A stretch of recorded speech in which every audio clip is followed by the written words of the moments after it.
Let's talk about sex, baby. Let's talk about you and me. I did not know that's how she was going to start this. And the bad things really we just can wait for be. it. Let's talk about sex. Freaky. Yeah. You guys. We Traumatized. That's not how we planned to start. That's not how we planned it. We're clearly talking about sex today. Thank you, Bree. No problem. Thanks for that intro. No problem. Welcome to episode 4 of For the Girls podcast, brought to you by Relationship Restored. We're talking about specifically communicating your sexual needs with your partner. Ooh. So you're welcome for that intro. And no, I will not do it again.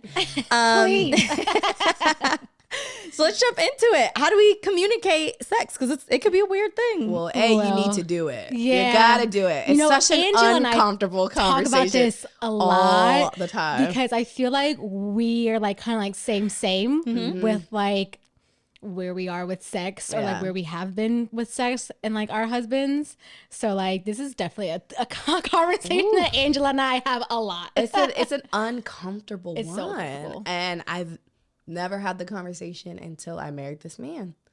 Like, it's just, you never know what someone likes, what someone doesn't like, if they're feeling it, something off, something smell funny. Like, you don't know unless but that's so real. says something. Yeah. And this is the first time it was so uncomfortable. Yeah. And like you guys are so intimate with each other that it's like, I don't know, sometimes that intimacy like comes with insecurities. It comes with like lack of confidence.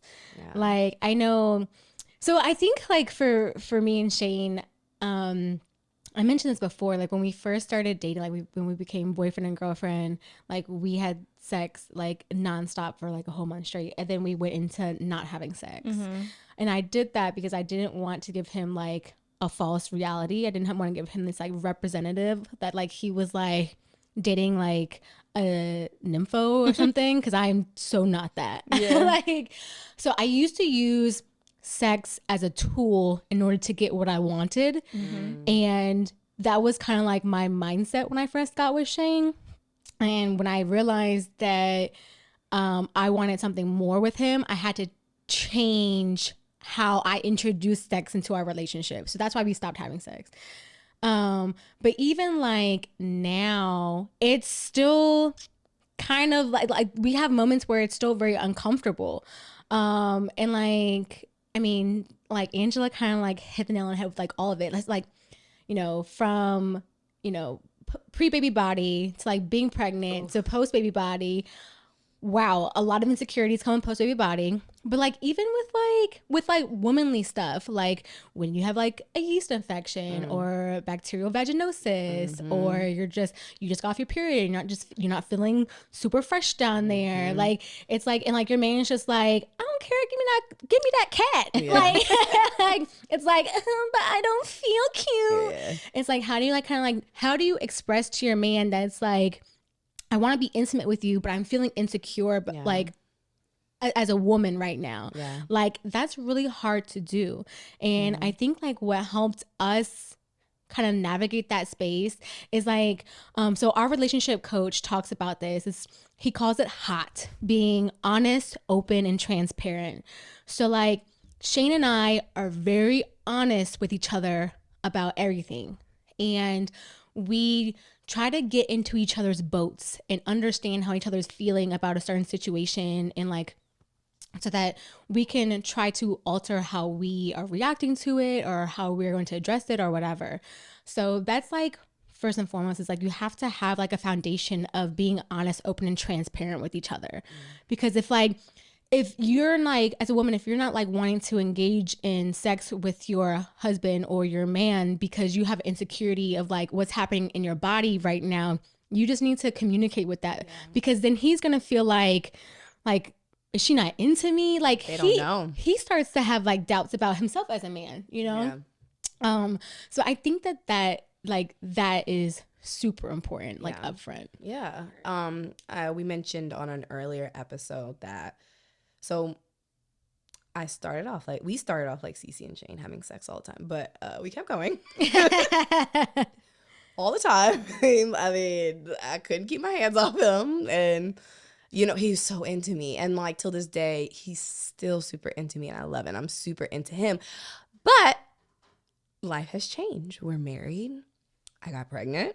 I got big and fat, and had the baby. Didn't go back to not being big and fat. Yeah. And fat in the beautiful way, ladies. Beautiful, beautiful. But I mean, but it's like your body changes. it changes. It changes. And just even like awareness of your like vagina, like, you know, whoa, a baby came out of that. Whoa, like now you got to go back to putting stuff in it, like putting something in it. Like it was like too soon. Like we went to the doctor and it was like, okay, so like, how do we do this? Like, well, Sean was like, let's just get on top. And I was like, okay. And it was like, I don't feel pretty. Right. I didn't feel pretty. I had milk leaking out my titties. Yeah, I'm really not in the headspace to be doing this right now, but. Right. And so, I mean, we started, of course, after the 6 weeks, we started having sex, but it just wasn't as frequent as it was before. Mm-hmm. And somewhere in the pandemic, Sean did approach me and say, you know, my love language is touch, and we're not doing it as much as I would need. Yeah. Like point blank and simple, I need butt. And I took it so offensively. Like I ran out the house. Like I was so offended. Yeah. But you know, after coming back and realizing he was communicating this to me, I'm like, okay, I love having sex with you, and I understand that you feel that me not having sex with you makes you feel like I'm no longer into you. Yeah. And I don't want you to feel like that. But I need you to also understand my body just went through an array of changes. Yeah. I'm getting tugged on all the time for booby to be held, all of that. I'm sleeping with the little girl. Like, I don't want anyone touching me. I didn't want anybody touching me, like nothing. But, you know, with talking about it and getting back to it, you know, we're in a spot and a cadence that feels good, you know? Yeah. If it was up to my husband, he would have sex every damn day. Multiple times a day. My man wants to be in my cat all day, every day. Okay. Right. He would, you know, he would have it multiple times a day, but me communicating to him, you know, hey, like, I'm tired.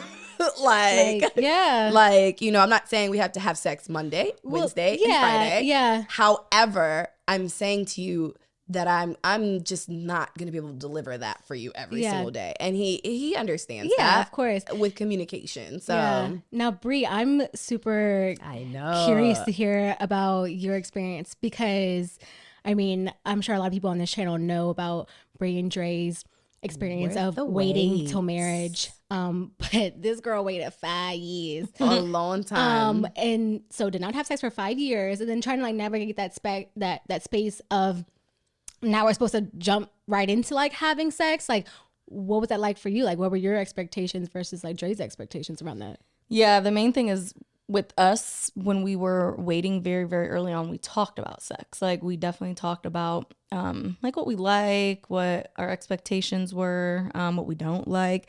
And we found very early on that we were both very simple people to please, which is good, because I had bad experiences in the past with sex where there always had to be lingerie and heels and you know, sexy heels too? Yeah, girl. Damn. The whole outfit, huh? Without the whole like but you're a dancer thing. though, so yeah, I mean, I enjoyed it, but it made me feel less than when if I just like wanted property, to be intimate, I have to like get up and go put this stuff on, like as if I'm not good enough as is in this t-shirt, you know, and shorts. Like it definitely created some negative body image issues with me, because I never knew like why do I have to do all this? And I was able to deal with that stuff well before Dre and I became intimate. But when we talked about it, we just kind of understood we were on the same page with like what we wanted in terms of simplicity. Like, we're not aggressive, like use toys, like type of people. We're more of like, if you were to search in porn sites, like me and Dre's love making, it would be like black love, hashtag romance, hashtag gentle love, hashtag sensual. There's no like, oh my gosh, I'm trying to or think. not like some choke me porn, some, or like, crazy, those things are like, crazy. Yeah. There's a lot. There's a lot of things. There's a lot of like really like wild ass. Dad comes home to stepdaughter. No, oh my God, it's always the weirdest thing. It's some weird but stuff. what ended up happening is like, yeah, we communicate about what we like and don't like when it comes to sex, but we couldn't possibly communicate about how often we would want to have sex because we're going this extreme amount of time not having it at all. So we just didn't know. And we knew that going into it, the frequency would be up to us, and we would just have to communicate if somebody was not like happy with how often it was happening. So the hardest thing is when you're not dating, or not when you're dating someone but you're not having sex yet. It's weird to talk about sex if you're not having it, right? Yeah. So it's like then when you kind of are dating, you have that first time with that person. Usually the first time includes like drinking or something, so you're not getting the best of that person, or they're not really being intentional. Oh no, so we had a lot like, of drunk sex in the beginning. Blackout sex. And as time goes on, though, it's like you kind of are just doing this person, and it's like, are you actually satisfied? Yeah. Or is this the best sex you could have? And that's for you know, me and Dre, when we're now married and we're having sex, I think we would have been pleased with anything because we went so long with nothing. And we did check in and we're like, is this good? Do we, you know, like I'm good, I'm satisfied. Are you good? You're like, yeah, I'm good. So I'm like, okay. No, like what, having sex? Like when the first time y'all did it? No, it wasn't awkward. I mean, it was awkward in a sense of like we were talking like, when are we gonna do it? Like, because we didn't do it right after our wedding night, so we kind of had like a random quickie in between like activities on our wedding week right before the bonfire, and it just kind of happened. After that, I would say because I waited so long, it was very painful. And so like we went 2 weeks. Yeah, girl, you got a new vagina. Really trying to break her in. And I was like, this sucks. And I had to communicate with him like, like that's too much. Like I can't do that. And then the other change was getting my IUD out completely changed too. I think he was like hitting something that wasn't supposed to be getting hit. Because as soon as that came out, then certain positions better, didn't hurt. But overall, with what we did have to work on, which was really difficult, and we're still working on it. We're about to celebrate 1 year of being married next weekend.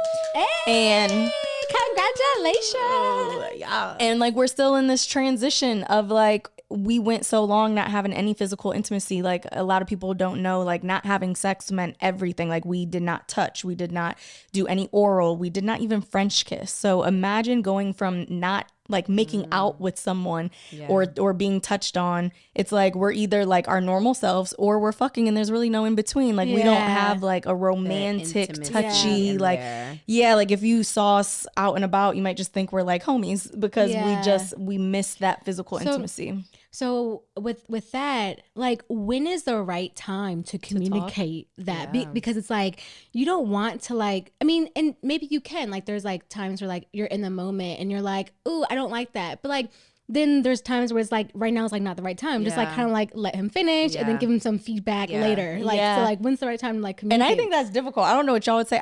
That's a difficult question for me because it hasn't happened to me. Like I've never had like just like terrible sex with someone who I'm continuously having sex with. Oh girl, I've had some really bad sex in my past. I used to call him fuckless. Oh my gosh. Fuckless. Lord. He had such a small dick. Oh gosh. Well then it wasn't what he was doing, it's what he was working with. All right. I know, because I don't know. I don't know. I don't know if size. I think that if you are not the biggest male and you know how to work it, like you working with something good. Right. So he just didn't. And also too big is not good. Some girls love that. Oh no, some girls love small. I don't like small, but too big.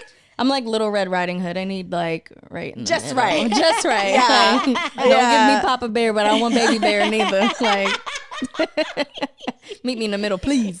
But like going towards communicating, the way Sean and I do it, outside of the initial that conversation I was just speaking of, you know, so Sean's the one who's always pushing us to communicate about it. It's very uncomfortable for me. Yeah. But you have, and I always say you got to get I tell myself, Angela, you got to get comfortable with uncomfortable conversations with this man, with life. Honestly, it's just how are you going to move forward?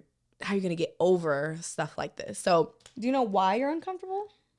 It has to come from something in my childhood. I'm assuming my mother, strong Catholic, she was very much, you leave your bag everywhere. If you leave your bag everywhere, you're going to leave your vagina everywhere. Someone's going to get shit. Like, strong Catholic, like, that's a no-go. Like, so I'm assuming, like, being free and sexual was just, it was difficult for me because it's something that I wasn't, I saw. I mean, of course, we're not looking at our parents being free and sexual, but it was very much no sex. You know what I'm saying? Yeah. So, but the way the pastor who married us, he gave us talk time, and we scheduled talk time every Sunday. Sometimes it doesn't happen, but we try, and it's a free space. Mm-hmm. It's a free space to talk about the things you like.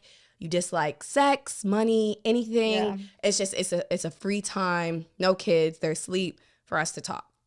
And, it is difficult in a space where you're happy with each other at that moment to come up with something that you would like for them to work on. Mm-hmm. So, I have said to him in this space, hey, I don't like when you do this, or, and it's something like, not like, I don't like the way you stroke. Not something like that. If you want something specific, my husband is very keen on getting me there first. Like he does not happen for us all the time. He's like, I'm sorry, baby. You look so good. I don't know what happened. He's keen on me having my orgasm first. And I told him one day, like, Sean, I don't want to always come first. Like, I don't, because I know for me, when I come, like, I need like a few, like, you're done. minutes to get my shit back together.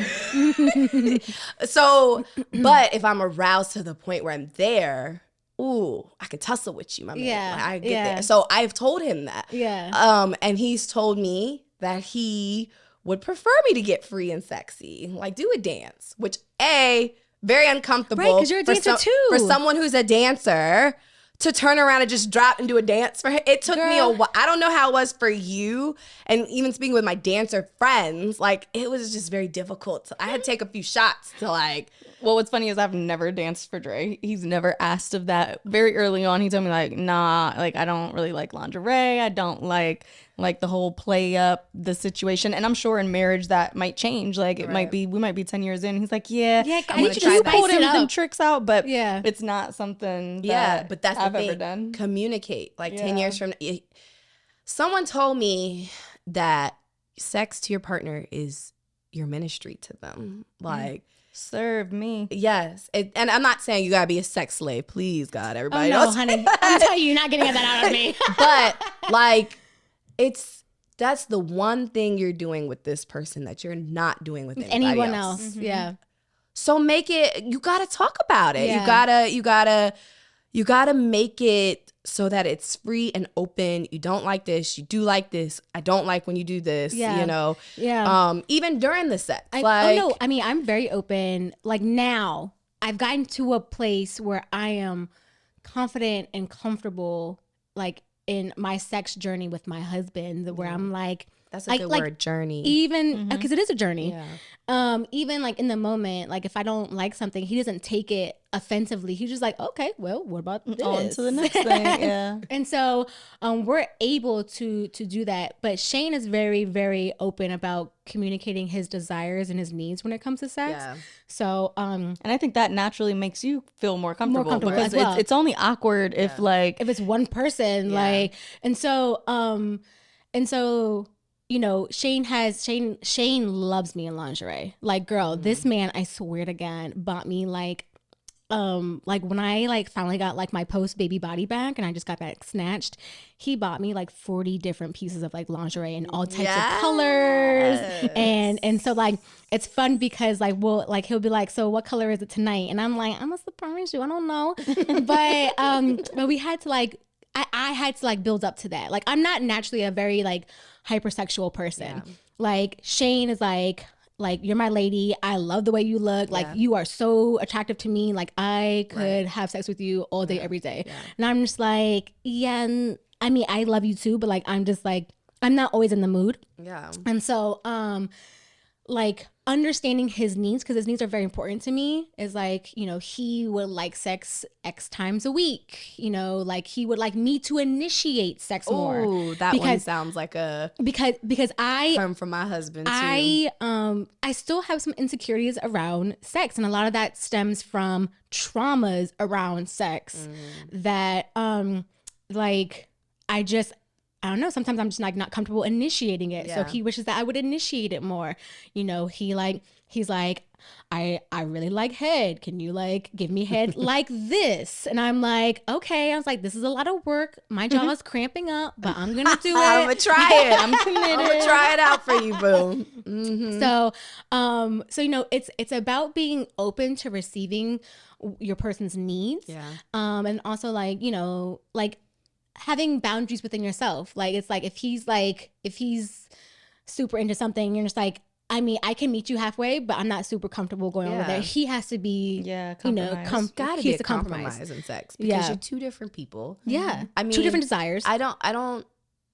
God bless the people who find someone with the same sex drive. Yeah, because out of all the married couples and couples, there's always one person who wants sex more. Yeah. Yeah. And it's not to say he loves me more. No. And it's not to say I love him less. It's just like, whew, I'm tired. Yeah. Like I just chased around 20 kids today, then went and got our 2-year-old daughter, put her to sleep, gave her dinner, you know, lay down. Yeah. And when he puts the kid to sleep and does the dishes and I love that too. Oh my God. That's how I know it's time to bust it open. Have the best sex when he's so we have a name for Shane. We call him domestic daddy. When he's okay. When Shane is in domestic daddy mode, oh my God, you're gonna get your dick sucked. It's time. Okay? It is time daddy, to get baby's asleep. She got her bottle. Lay it down. Yeah, but if all that stuff is not done, like as a mom, your priorities. Oh, I gotta get dishes done. If I don't get dishes done, it's gonna be a hot ass mess tomorrow. Yeah. Mm-hmm. Oh, the baby needs to get to sleep now. I gotta get her ready. By the time all that's done, you sit on the bed and you just melt into it, and you're like, There have been times where me and Dre are like in the bed, and I'm like, I really want to do it right now, but I really don't feel like moving. Communication. And so it's like, so you want to just hop on over here. And it's like, I didn't have to move. And I know, I love it. So this is not me all the time. Like, don't let this be a representative of like me and my husband's sex. But I love when I can just like lay there and not do anything. Oh my gosh. It's like, oh, this is the best. So when Sean is in prep for his bodybuilding shows, his testosterone goes so high because he's working out so freaking much. Oh yeah.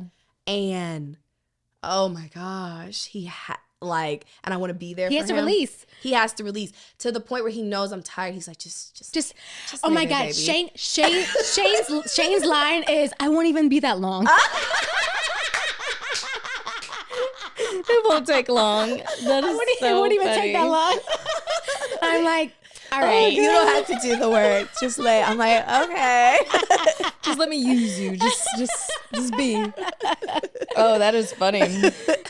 I think the hardest part of like sex and relationships, especially when you're like married and have kids, is finding the perfect balance of like what's enough for someone and like not enough for the other person. Like, you know, if you're wanting 2 times a week and he's wanting 7 times a week, like what is that compromise? Yeah. And it means someone's not getting, you know, exactly what they want, and someone else is working a little harder than they anticipated. For sure. Yeah. But I also think there's seasons. I feel like when you have kids, right? Like if your kids aren't home for a week, you're in a moment where that week's gonna look a little different because you don't have to worry about the kids. Mm-hmm. And I think that's totally fine for it to fluctuate and to make sense in the seasons that it needs to make sense in. One thing I would say is like not having sex for Dre and I at the beginning of our relationship, or pretty much all of our relationship, kept us super productive. And like I think that's why our business became so successful, was like we had nothing but time to work on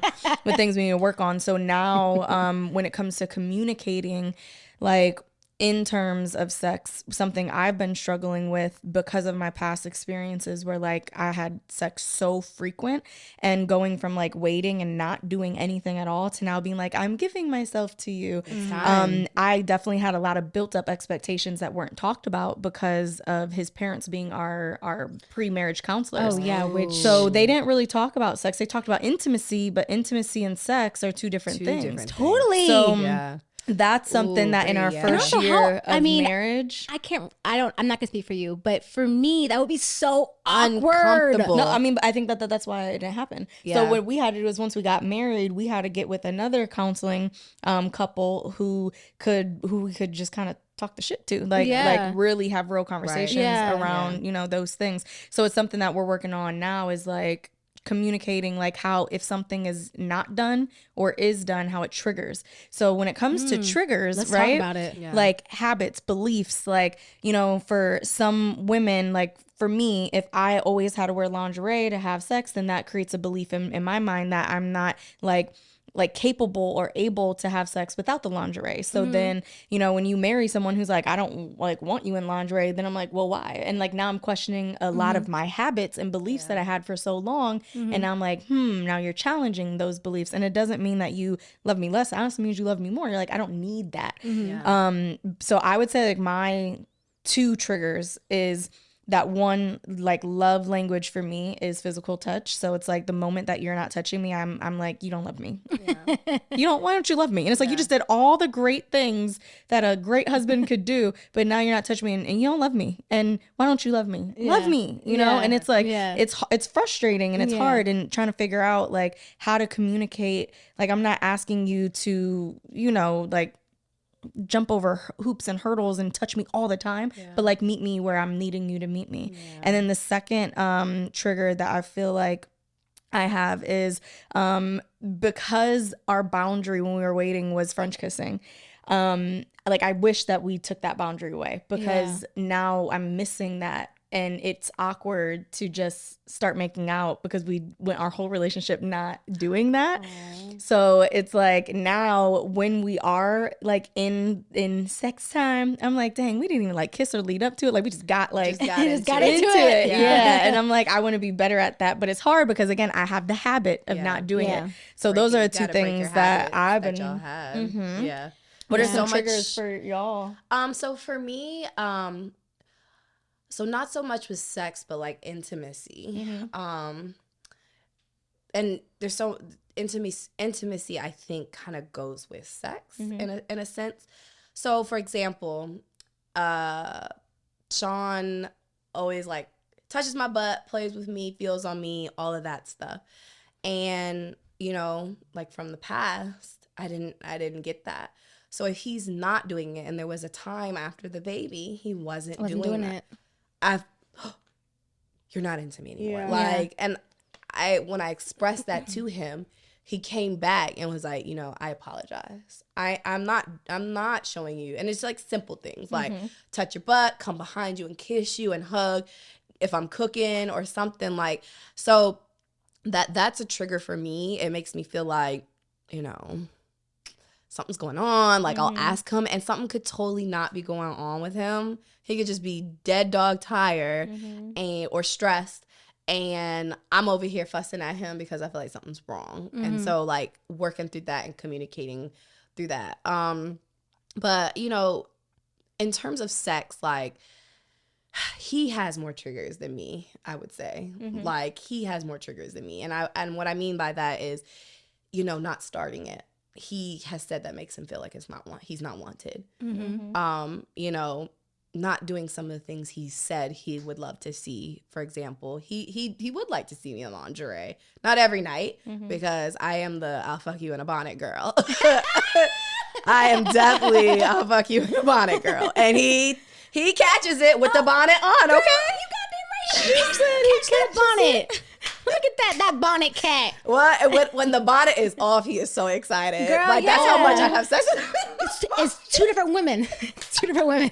He's like, oh, I can touch your hair. I can pull it. I'm like, yeah. Because this is getting washed tomorrow, so it doesn't matter. That is so funny. But yeah, like that's a trigger for him that I wasn't trying like to put lingerie on. And, communicating to him that I was super uncomfortable with it. Yeah. And that I couldn't explain to him why. We were able to talk through it, and I did. I eventually danced for him, did it a couple times. I'm not doing it every night. I'm not gonna say I'm completely comfortable with it now. Give me 5 shots, maybe I'll bust it down. But I've just, and outfits and stuff, I've done more of that. So I would say Sean had more triggers than me, than I had.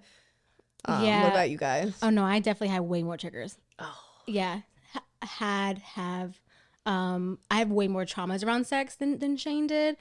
And I know a lot of it stems from before Shane, I was in situationships or not even situationships. I used sex as a tool to either make guys like me, get what I wanted. I never had a healthy relationship with sex before Shane. Never. Never. And I've had more sexual partners than both of you, and not one of them was like a positive, trusting, loving, intimate space. And so when I got with Shane, I brought me and all my triggers and traumas with me. And what?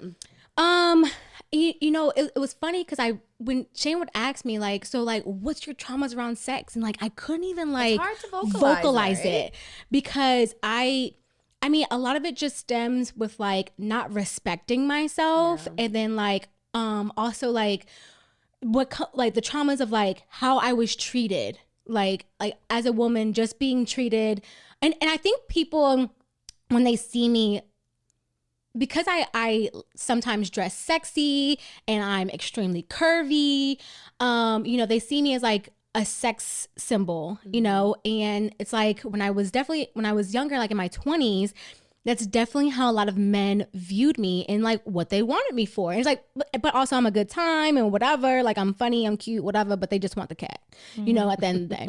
So so it's and when I was young and insecure and didn't know who I was, I would offer up the cat. And it's and I would be in spaces where it's I don't want to be having sex with this man, but I'm having sex with him anyway. No.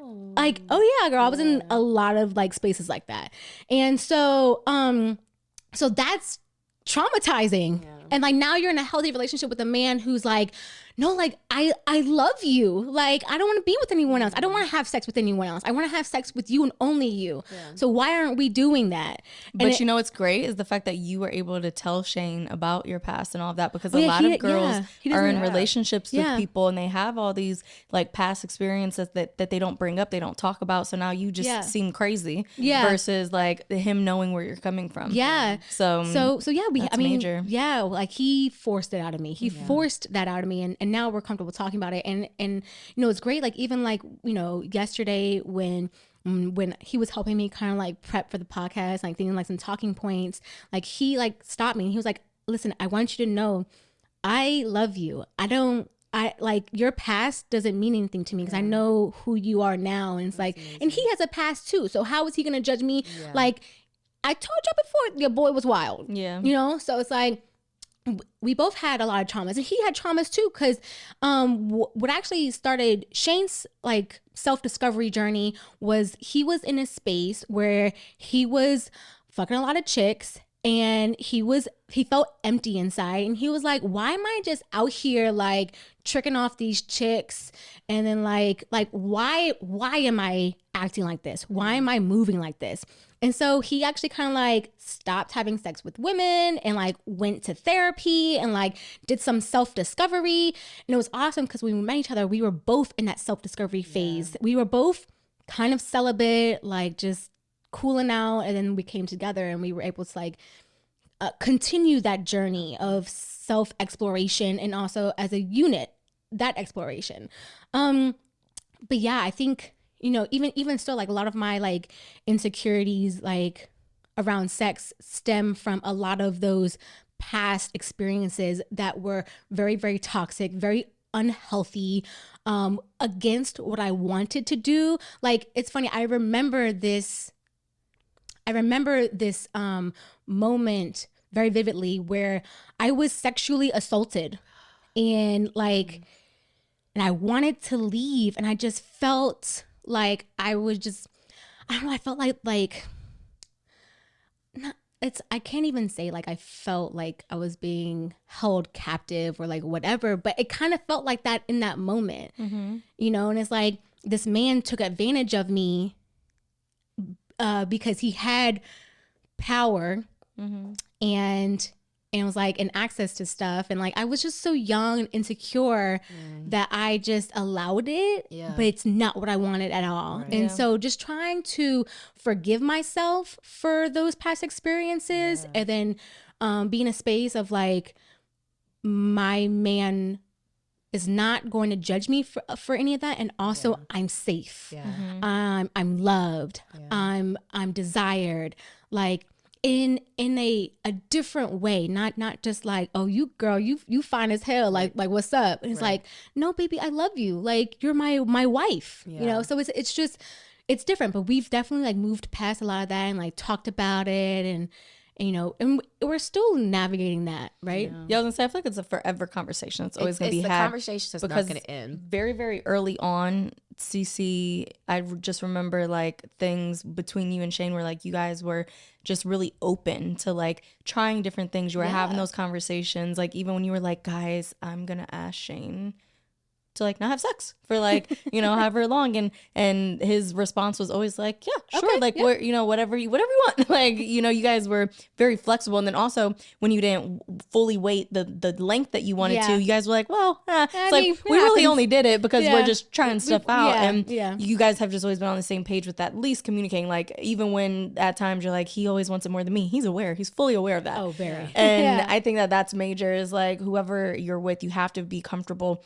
enough to talk to them and to understand that the conversations aren't ever going to stop, even in your 60s, you know. So, like for sure. It's going to be conversations around it. I think with time you can become more comfortable, and I think you know, sometimes it might take a little liquid courage, like for you to say what you need to say, or to have like a little night where you can just speak a little more freely. Like this is funny, but it's like I do not like fingers. Me Like, neither. Me neither. Me neither. Same we thing. literally had this. I had that conversation the other day. I think that's so dirty. They are dirty, and also that's how you get bacteria up there, and then you just messed up my pH balance. Like, but look how, like, imagine like how kind of awkward that would be, right? If like it was never awkward for us because I already told him, I was like, I don't want that. But in like 3-4 months of us being married, I was like, the last time that has ever happened to me was like over 5 years ago, and I was like, try it. And I was like, nope, still don't like it. Don't like it. So sometimes you gotta just try stuff. We were having sex the other day, and like I've expressed this to Shane, but like, you know, sometimes when you're in the moment, like you just and Shane. Anyway, he's nasty. He's nasty. So like when we were in that, like I didn't say it like, oh, I don't like that. I was just like, oh no, baby, I don't like that. Yeah. And it was fine. We just moved on. Same. Yeah. Yeah. I'm like, no, too much. Sorry. Pull my leg back. Can't do it. Nope. Put my leg back. Can't do I can't breathe. He's like, okay. How you want to do it? Like, and I think that's that safe space, that communication.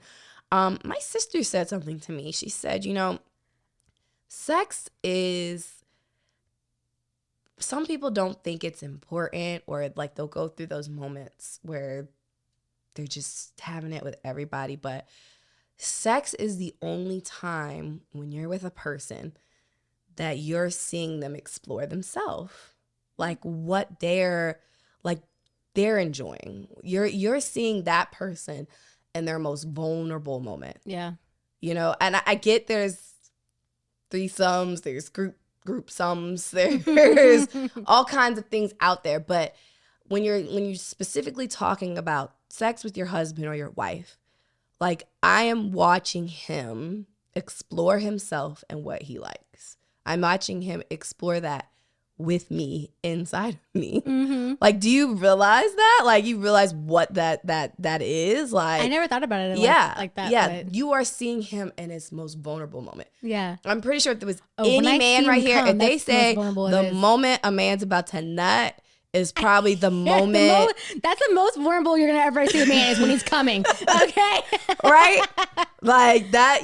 I mean, honestly, I could probably ask him for anything I wanted in that moment. 100%. He'd be like, yeah, okay, yeah, whatever you want.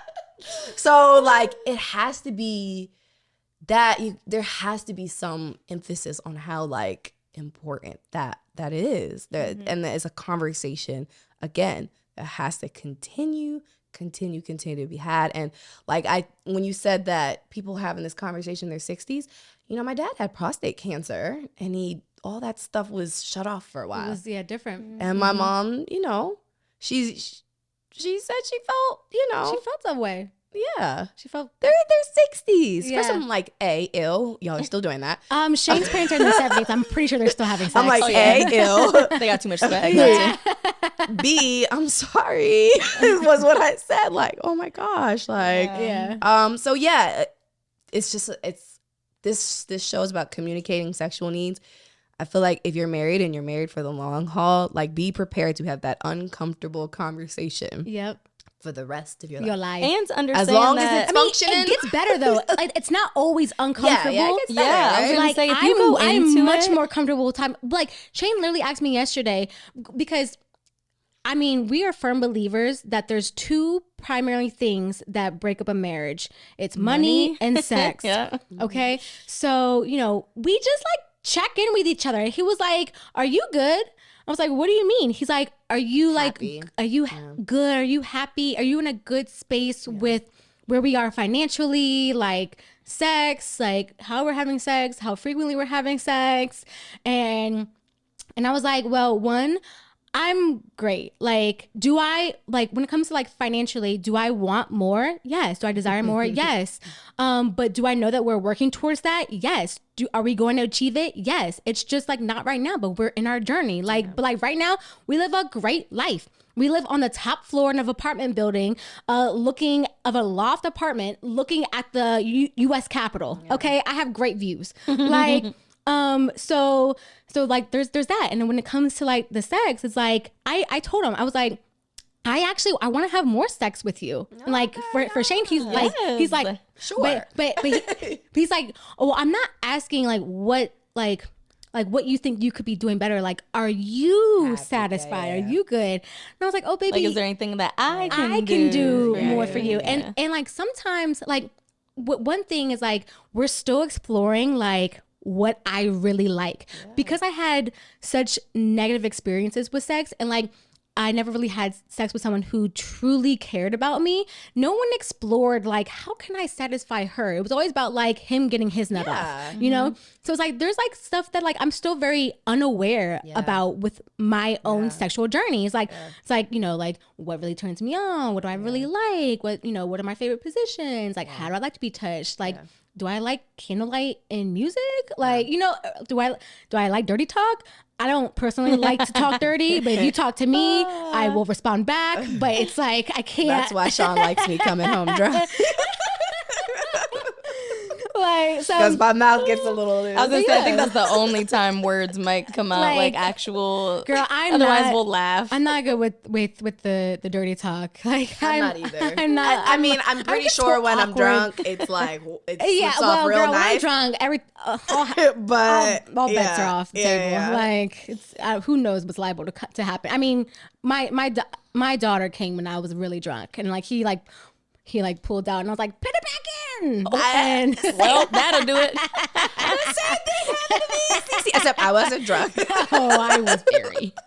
So yeah. I think the thing to remember is like when you are uncomfortable talking about sex, just know that the other person is probably just as uncomfortable. Yeah. And the only way to get comfortable is to do it do it often. Yeah. And the longer time goes on, the easier it'll get. And then also if you have friends that are in relationships, talk to those girlfriends and say like, how do you communicate sex with your, or how do you like express your needs, and get advice from people who are married and who you know have had those conversations. Don't be talking to your single friends asking how to communicate your needs and sex, because if you're just dating, guys don't care. They really don't care about pleasing you. It's a different goal. It's a different goal. They're trying to get them together. Like we're trying to understand how to continue to have sex until we're like 80. Yeah. Like how do we How do you continue to do that? navigate that, Yeah. with the one same person? person. One person. Yeah. Yeah. So I love it. it's different. Sex. Wow. That was our first sex talk. There will be more of that. A lot. So let's grab our glasses and do a cheers to sex and communicating all your needs. Amen. Cheers to the right. Cheers. To the left. And that is For the Girls podcast. And until next time. Yes. Come on back and see us. Yay.